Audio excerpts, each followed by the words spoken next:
கிஷ்கிந்தா காண்டத்துல ஸ்ரீமத் ராமாயணத்துல ஹனுமான் ஒரு அந்தணனின் வேடம் பூண்டு வந்து ராமனை பார்க்க செய்தே, ராமனும் ஹனுமானின் வாக் பிரபாவத்தை கேட்டுவிட்டு ரிக்வேதம் படித்தவனோ சாமவேதம் படித்தவனோ யஜுர்வேதம் படித்தவன் கூட இந்த மாதிரி பேச முடியாது லக்ஷ்மணான்னு சொல்றாரு இல்லையா.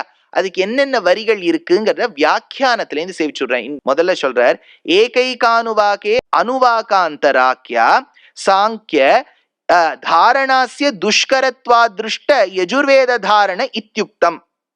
என்ன சொல்றார், யஜுர்வேதத்தை கற்றவன் ஹனுமான்ங்கிறது எப்படி தெரிஞ்சதுன்னர். யஜுர்வேதம் கத்துண்டவா ஒரு அணுவாக்கத்துக்கும் இன்னொரு அணுவாக்கத்துக்கும் கன்ஃபியூஸே ஆகக்கூடாதான். கன்ஃபியூஷன் இல்லாம தெளிவா சொல்லணுமா.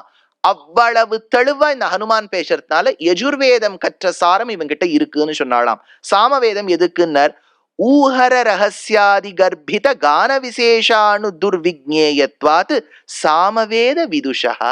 அதாவது பேசும்போது ஆர்டிகுலேஷன் இருக்கணும். இப்ப நீங்க ஒரு குழந்தைய கூப்பிடுறேன்னு வச்சுக்கோ, டே கண்ணா அப்போ பூதம் மாதிரி ஒண்ணு வந்தது அப்படி சொன்னாதான் அது கேட்கும். டே கண்ணா பூதம் ஒன்று வந்தது அப்படி சொன்னா யார் கேட்க போறா பாருங்க. அதனால இதெல்லாம் வாக் சாமர்த்தியம்னு பேர். எந்த இடத்துல ஏத்தணும், எந்த இடத்துல குறைக்கணும். பேச்சுல மட்டும் இல்ல, பாட்டிலும் அப்படி இருக்க வேண்டும். ஏதாவது ஒரு இடத்துல தினகரான்வயதிலகம்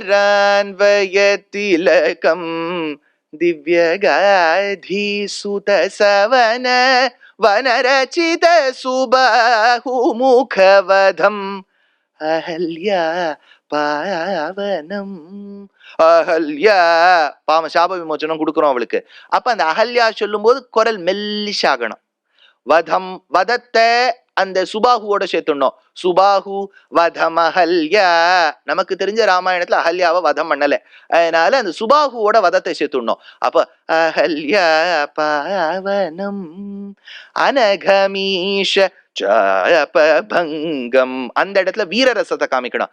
அப்படின்னா கான விசேஷம் தெரிஞ்சிருக்கணும். ஹனுமான் பேசும்போது அவ்வளவு சாமர்த்தியம் இருந்ததுனால இவருக்கு சாமவேத சாரம் தெரிஞ்சிருக்குன்னு சொன்னாலாம். அதனால முவ்வேதங்களும் அவருக்குள்ள அடக்கம் இருக்குன்னு ஆயிடுத்தா.